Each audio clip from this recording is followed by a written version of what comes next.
Bonsoir. J'ai décidé de faire le point sur le mot vertière qui vient d'ajouter pour la première fois dans un dictionnaire français. Et c'est notre ami, notre confrère de lettres, Daniel Laferrière, académicien et brillant écrivain, qui occupe notamment le fauteuil numéro 2 à l'académie, qui l'a annoncé.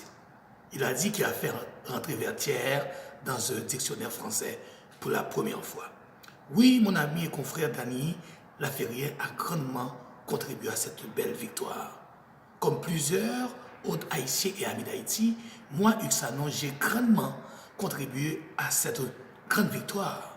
Car en 2016, j'ai répondu à Madame Vanessa Biographe, une journaliste et présentatrice française de télévision France 24, qui avait dit dans une émission de débat politique qu'Haïti est une république ONG et l'État le plus pauvre du continent américain.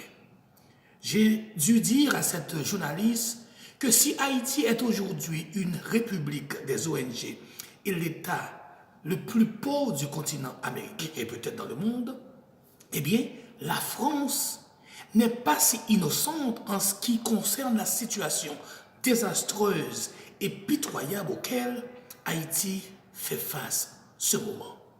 Car à la suite des représailles de cette grande révolution à la fois anti-esclavagiste et anticolonialiste, Haïti a dû payer à la France une rançon de 150 millions de francs, soit le budget annuel de la France à l'époque.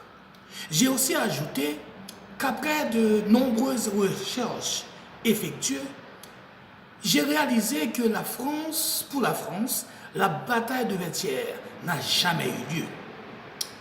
Je n'ai qu'à attirer l'attention de Madame Vanessa et à l'attention de tous que le mot Vertières n'existe même pas dans l'histoire et la mémoire française. Aussi bien que la date du 18 novembre 1803, cette grande date. Pourtant, cette date devrait être très marquante et inoubliable pour l'histoire de la France. Ceci dit, la France a une haine acharnée et éternelle contre Haïti. Encore, j'ai dit que j'ai consulté le dictionnaire des noms propres et je n'ai pas pu retrouver le mot vertière.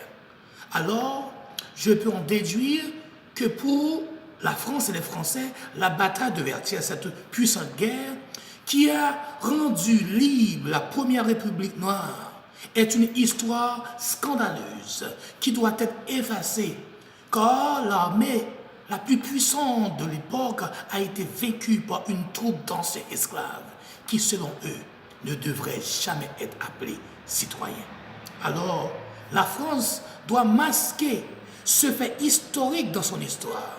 Elle doit l'effacer dans la mémoire des Français et dans le monde entier en rendant coupable et responsable le peuple haïtien, la nation haïtienne, de sa misère après l'avoir fait payer une rançon de 150 millions de francs pour avoir pris son indépendance par la force, par les armes. J'ai fini pour dire que la France ne peut pas ajouter le mot vertière dans aucun dictionnaire français ou dans son dictionnaire des noms propres. Mais ce que nous devons savoir, c'est qu'une chose, on est sûr, c'est que l'histoire a des cicatrices visibles à l'égard de tous que même les chirurgiens le plus fameux du monde ne pourraient effacer. Alors, j'ai contribué à cette lutte. Le travail n'est pas encore terminé. On a beaucoup d'autres choses à faire. Haïtiens, unissons-nous pour d'autres combats. C'est votre serviteur, Uxanon. Bye bye. Félicitations.